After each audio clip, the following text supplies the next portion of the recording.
Pacific ocean की गहराइयों में एक ऐसी आवाज़ रिकॉर्ड हुई जिसने साइंस की बुनियादें हिलाकर रख दी।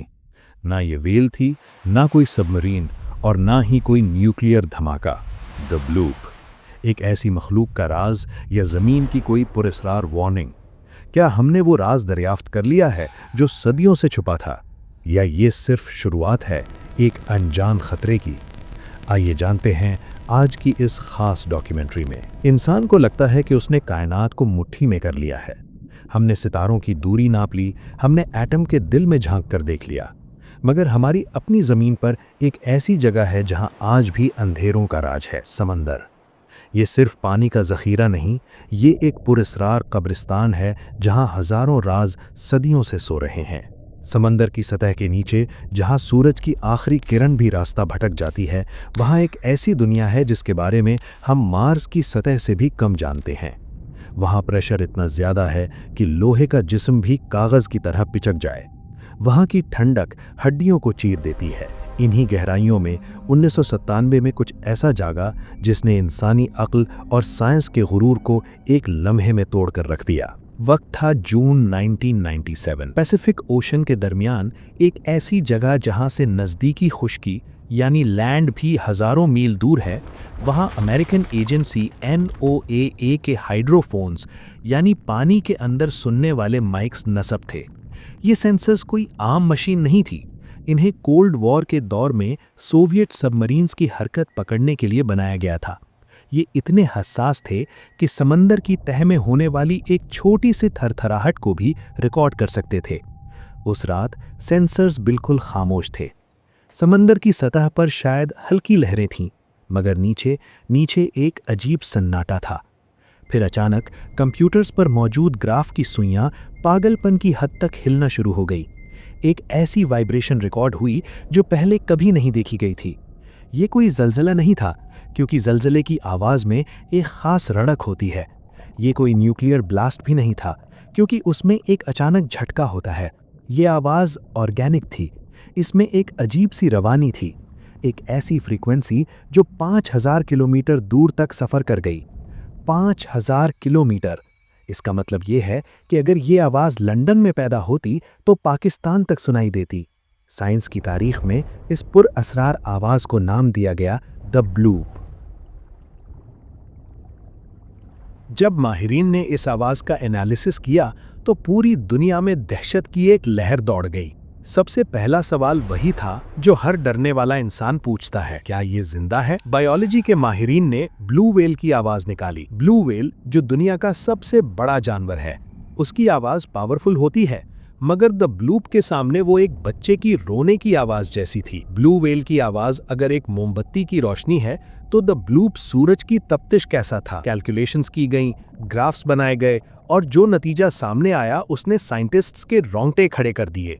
अगर ये आवाज़ किसी जिंदा जानवर की है तो उस जानवर का साइज कम से कम 300 से 500 फीट होना चाहिए। एक ऐसा जानवर जो एक फुटबॉल स्टेडियम से भी बड़ा हो। एक ऐसी मखलूक जिसके एक झटके से बड़ा जहाज तिनके की तरह बिखर जाए। क्या समंदर की तह में कोई एंशिएंट टाइटन छुपा हुआ है? क्या दुनिया की पुरानी दास्तानों का क्राकन वाकई हकीकत है? इंसान डर गया, क्योंकि हमें लगता था कि हमने दुनिया के हर कोने को देख लिया है। मगर द ब्लूप ने बताया कि हमने अभी सिर्फ सतह को खरोचा है। असल दहशत तो नीचे छुपी हुई है। द ब्लूप की खबर जब मीडिया तक पहुंची तो दुनिया भर के लोग डर और तजस्सुस के दरमियान फंस गए। न्यूज़पेपर हेडलाइंस ने इसे द साउंड फ्रॉम हेल और द डीप सी मॉन्स्टर कहना शुरू कर दिया। 1997 की दुनिया में इंटरनेट अभी नया था, मगर फोरम्स पर बहस यानी डिस्कशन शुरू हो चुकी थी। कुछ लोगों ने इसे एलियंस से जोड़ा। उनका कहना था कि पैसिफिक ओशन के उस खामोश कोने में एलियंस ने अपने बेस बनाए हुए हैं। कुछ ने इसे पुरानी दास्तानों का सच करार दिया। सबसे अजीब बात तो ये थी कि मशहूर हॉरर राइटर HP लवक्राफ्ट ने सालों पहले एक मॉन्स्टर कुथूरू का जिक्र किया था। लवक्राफ्ट के मुताबिक वो मॉन्स्टर समंदर के नीचे एक शहर आर-लाय में सोया हुआ है।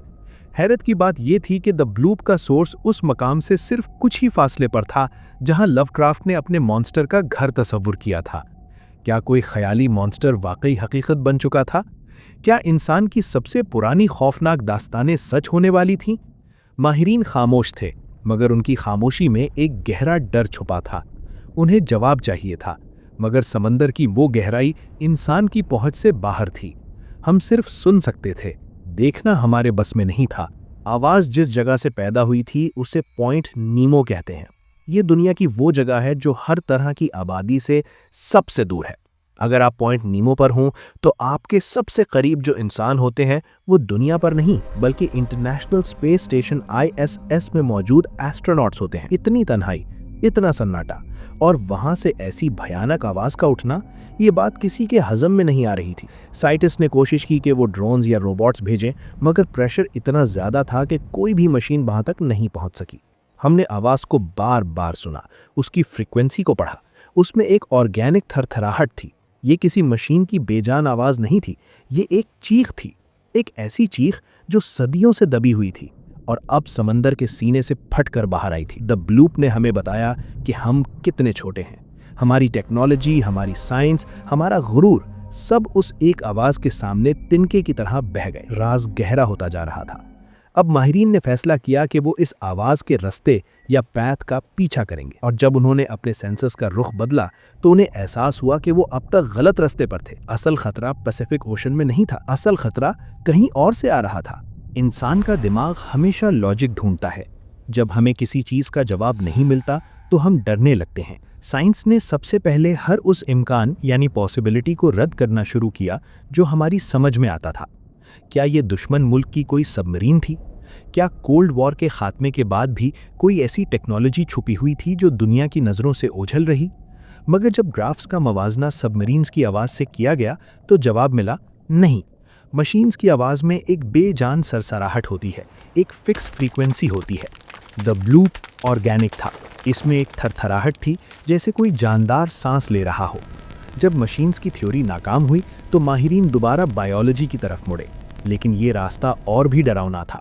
अगर हम मान लें कि ये किसी जानवर की आवाज़ थी तो हमें अपनी पुरानी हर रिसर्च को रद्द करना पड़ता। ब्लू व्हेल जो 100 फीट लंबी होती है, उसकी आवाज़ भी द ब्लूप के मुकाबले में एक हल्की सी सरसराहट लग रही थी।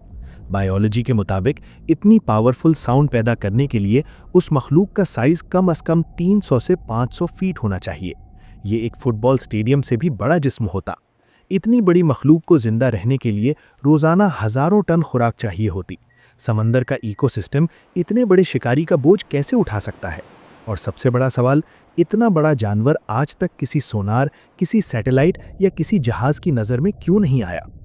दुनिया भर के लोग डरने लगे कि शायद समंदर की तह में कोई ऐसी प्राइमीवल यानी कदीम मखलूक बची हुई है जो डायनासोर के दौर से भी पुरानी है। क्या ये द मेगेलोडॉन से भी बड़ी कोई चीज़ थी, या शायद कोई ऐसी मखलूक जो पानी के अंदर नहीं बल्कि समंदर की तह के नीचे छुपी हुई है? तजस्सुस अब खौफ में तब्दील हो चुका था। जब साइंस खामोश हुई तो साजिशों ने जन्म लिया। कई लोगों का ख्याल था कि ये कोई सीक्रेट मिलिट्री प्रोजेक्ट है जिसे हार्प या किसी और नाम से चलाया जा रहा है। उनका कहना था कि अमेरिका या रूस समंदर की गहराइयों को एक हथियार के तौर पर इस्तेमाल करने की कोशिश कर रहे हैं। वो आवाज़ का इस्तेमाल करके दुश्मन की सबमरीन्स को तबाह करने या जलजले पैदा करने की टेक्नोलॉजी आजमा रहे हैं। दूसरी तरफ उफोलॉजिस्ट्स ने अपना रुख समंदर की तरफ किया। उन्होंने कहा कि हम आसमान में एलियंस ढूंढ रहे हैं, जबकि असल एलियंस हमारे समंदर के नीचे बेस बनाकर बैठे हैं। उन्होंने पॉइंट नीमो को अंडर वाटर एलियन बेस करार दे दिया। उनका कहना था कि द ब्लूप उनके दरमियान होने वाला कोई राब्ता यानी कम्युनिकेशन था जो गलती से इंसानी सेंसर्स ने पकड़ लिया। इन बातों ने दुनिया में एक अजीब बेचैनी फैलाई हुई थी। इंसान अपने ही घर जमीन में खुद को गैर महफूज महसूस करने लगा था। लेकिन NOAA के साइंटिस्ट्स सिर्फ बातों पर यकीन नहीं रखते थे। उन्होंने आवाज के सोर्स को मजीद ट्रायंगुलेट यानी एग्जैक्ट लोकेशन निकालने का फैसला किया। कई सालों का डेटा दोबारा चेक किया गया। पैसिफिक ओशन के हर हाइड्रोफोन का रिकॉर्ड निकाला गया और तब उन्हें एक अजीब बात नजर आई। आवाज सिर्फ पैसिफिक ओशन से नहीं आ रही थी, उसकी गूंज मजीद साउथ की तरफ से उठ रही थी। एक ऐसी जगह जहां इंसान का जाना तकरीबन नामुमकिन है। एंटार्क्टिका, दुनिया का सबसे ठंडा, सबसे खामोश और सबसे पुरस्रार कॉन्टिनेंट। ये बर्फ का एक ऐसा किला है जो सदियों से अपने सीने में दुनिया के राज छुपा कर बैठा है। माहिरीन ने मॉन्स्टर्स और एलियंस को साइड पर रखा और अर्थ डायनामिक्स पर तवज्जो दी। उन्होंने बर्फ की हरकत को पढ़ना शुरू किया। क्या हो अगर ये राज किसी मॉन्स्टर में नहीं बल्कि इस बर्फानी कैद खाने में छुपा हो। यहाँ से इन्वेस्टिगेशन ने एक नया रुख इख्तियार किया। साइंटिस्ट्स ने देखा कि बर्फ सिर्फ जमती नहीं है, वो जिंदा है। वो चलती है, वो दबाव डालती है और वो फटती भी है। एंटार्क्टिका की बर्फ सदियों से जम रही है और उसके अंदर बेपनाह प्रेशर होता है। जब बर्फ का एक अजीम व शान हिस्सा आइस शेल्फ गर्मी या पानी के दबाव की वजह से टूटता है तो वो सिर्फ एक हल्की सी आवाज़ नहीं करता। जब माइल्स लंबी बर्फ की दीवार अचानक फटकर समंदर में गिरती है तो वो एक आइस क्वेक पैदा करती है। ये क्वेक पानी के अंदर एक ऐसी वाइब्रेशन पैदा करता है जो दुनिया के आधे हिस्से तक सुनाई दे सकती है। 2005 में माहिरीन ने एंटार्क्टिका के करीब कुछ सेंसर्स लगाए ताकि वो बर्फ़ के टूटने की आवाज़ को रिकॉर्ड कर सकें। और जब उन्होंने बर्फ़ के फटने की आवाज़ को द ब्लूप के साथ मैच किया तो पूरी लैब में सन्नाटा छा गया। ग्राफ की लाइंस, फ्रीक्वेंसी का उतार चढ़ाव और आवाज़ की रवानी सब कुछ एक जैसा था। द ब्लूप कोई मॉन्स्टर नहीं था, वो एक अजीमो शान आइसबर्ग के कोलैप्स होने की आवाज़ थी। साइंटिस्ट्स ने देखा कि A53A नाम का एक आइसबर्ग एंटार्क्टिका के करीब उस वक्त टूट रहा था जब द ब्लूप रिकॉर्ड हुआ। ये दुनिया भर के मॉन्स्टर लवर्स के लिए एक मायूसी थी। कोई क्रैकन नहीं था, कोई कथूलू नहीं था, सिर्फ बर्फ़ थी जो टूटकर पानी में गिर रही थी। लेकिन क्या ये वाकई सुकून की बात थी? माहिरीन के लिए ये मॉन्स्टर से भी ज़्यादा डरावना सच था, क्योंकि अगर बर्फ़ इतनी शिद्दत से टूट रही है कि आधी दुनिया तक उसकी चीख सुनाई दे रही है तो इसका मतलब है कि हमारी ज़मीन के पोल्स पिघल रहे हैं। हम मॉन्स्टर से तो बच गए, मगर हम उस ग्लोबल वार्मिंग से कैसे बचेंगे जो सदियों पुरानी बर्फ़ को ख़त्म कर रही है। साल 2005 में जब नोआ ने ऐलान किया कि द ब्लूप किसी मखलूक की नहीं बल्कि बर्फ़ के टूटने की आवाज़ थी तो दुनिया ने एक सुकून का सांस लिया। हॉरर मूवीज़ और मॉन्स्टर की दास्तानें ख़त्म हो गईं, माहिरीन ने फाइल बंद कर दी और लोग अपने कामों में लग गए। मगर साइंस की दुनिया में सुकून अक्सर एक बड़े तूफान का पेशखैमा होता है। साइंटिस्ट ने जब बर्फ़ के टूटने आइस क्वेक्स के डेटा को गहराई से पढ़ा तो उनके चेहरे पे हैरत की जगह दहशत ने ले ली। उन्होंने देखा कि द ब्लूप अकेली आवाज़ नहीं थी। इसके बाद जूलिया, ट्रेन और स्लो डाउन जैसी अजीबो गरीब आवाज़ें मुसलसल रिकॉर्ड होने लगीं। ये सब आवाज़ें एंटार्क्टिका से आ रही थीं। राज मॉन्स्टर का नहीं था, राज हमारी ज़मीन के पोल्स का था जो इतनी तेज़ी से टूट रहे थे कि उनकी चीख आधी दुनिया तक सफ़र कर रही थी। हम मॉन्स्टर से डर रहे थे जबकि असल ख़तरा हमारे पाँव के नीचे पिघल रहा था। इंसान ने सदियों से ज़मीन को एक बेजान चीज़ समझा है। हमने फैक्ट्रियों का धुआं फैलाया, हमने समंदर को गंदा किया और हमने टेम्परेचर बढ़ा दिया। द ब्लूप ज़मीन की वो पहली बड़ी फरियाद थी जिसने इंसान को बताया कि अब बहुत देर हो चुकी है। एंटार्क्टिका की बर्फ़ जो पिछले लाखों सालों से जमी हुई थी अब प्रेशर बर्दाश्त नहीं कर पा रही। जब एक आइस शेल्फ कोलैप्स होता है तो वो सिर्फ पानी में नहीं गिरता बल्कि वो दुनिया के समंदर की सतह सी लेवल को ऊपर ले आता है। साइंटिस्ट ने वार्निंग दी कि अगर द ब्लूप जैसे वाक़यात बढ़ते गए तो दुनिया के बड़े बड़े शहर न्यूयॉर्क से कराची तक पानी के नीचे होंगे। हम समंदर के मॉन्स्टर से डर रहे थे कि वो हमें निगल जाएगा, मगर हकीकत ये है कि समंदर का पानी खुद हमें निगलने के लिए तैयार हो रहा है। द ब्लूप कोई मिस्ट्री नहीं थी, वो ज़मीन का एक अलार्म था जो 1997 में बजा था, मगर हमने उसे सिर्फ एक कहानी समझकर भुला दिया। आज हमारी वर्ल्ड लाइफस्टाइल इतनी तेज़ हो चुकी है कि हमें कुदरत की इन धीमी और गहरी आवाज़ों को सुनने की फुर्सत नहीं। हम अपनी डिजिटल दुनिया में इतने गुम हैं कि हमने भुला दिया कि हम एक जिंदा निज़ाम, लिविंग प्लैनेट का हिस्सा है। 1997 का वो सिग्नल आज भी हमारे सेंसर्स में रिकॉर्ड है, मगर क्या हमने उससे कुछ सीखा? माहिरीन का कहना है कि समंदर आज भी बोल रहा है।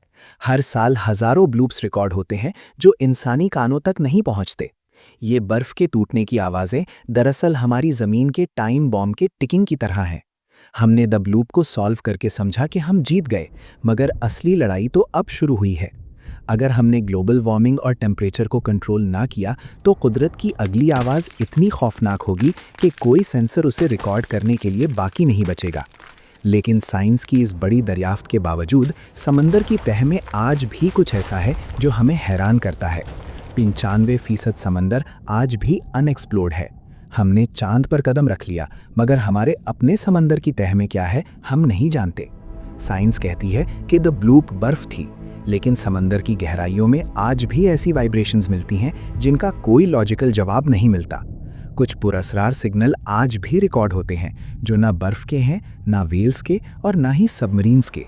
क्या हो अगर बर्फ के पिघलने से कोई ऐसी मखलूक बाहर आ जाए जो सदियों से मुंजमद थी? क्या हो अगर ज़मीन अपने सीने में ऐसे राज छुपाकर बैठी हो जो इंसान के लिए अभी तैयार नहीं? द ब्लूप ने मॉन्स्टर की थ्योरी को दफन तो किया, मगर समंदर के तजस्सुस को मजीद गहरा कर दिया। हम सिर्फ सतह पर हैं, असल कहानी अभी नीचे बाकी है। द ब्लूप की कहानी सिर्फ एक साइंटिफिक केस स्टडी नहीं है, ये इंसान के तजस्सुस और उसके खौफ का आईना है। हमने मॉन्स्टर ढूंढा क्योंकि हमें डर से इश्क है, मगर हमने उस हकीकत को नज़रअंदाज कर दिया जो हमारे सामने पिघल रही थी। ज़मीन हमसे बात कर रही है, वो पिघलती बर्फ, वो गरजता समंदर, वो बदलता मौसम, ये सब द ब्लूप के ही मुख्तलिफ रूप हैं। सवाल ये नहीं कि द ब्लूप क्या था, सवाल ये है कि क्या हमने उसका पैगाम सुन लिया। ज़मीन हमेशा बोलती रही है, फ़र्क सिर्फ इतना है कि अब आवाज़ इतनी तेज़ हो रही है कि उसे नज़रअंदाज करना मुश्किल होता जा रहा है। अगली बार जब समंदर से ऐसी आवाज़ उठेगी तो शायद हमारे पास मिस्ट्री सॉल्व करने का वक्त नहीं होगा। शायद वो आवाज़ हमारी सिविलाइजेशन का आखिरी सिग्नल हो। द ब्लूप, एक राज जो ख़त्म होकर भी हमेशा बाकी रहेगा, हमारे सेंसर्स में, हमारे ग्राफ्स में और हमारी ज़मीन की तारीख़ में। क्या हम सुनने के लिए तैयार हैं, या हम एक और ब्लूप का इंतज़ार करेंगे जो शायद हमारा आखिरी इंतज़ार हो? ज़मीन हमेशा बोलती रही है, फ़र्क सिर्फ इतना है कि अब आवाज़ इतनी तेज़ हो रही है कि उसे नज़रअंदाज करना मुश्किल होता जा रहा है। ये थी हमारी आज की वीडियो। अगर आपको वीडियो पसंद आई हो तो वीडियो को लाइक और शेयर करें और चैनल को सब्सक्राइब करें और अपनी राय कमेंट में ज़रूर दें। मिलते हैं नेक्स्ट वीडियो में।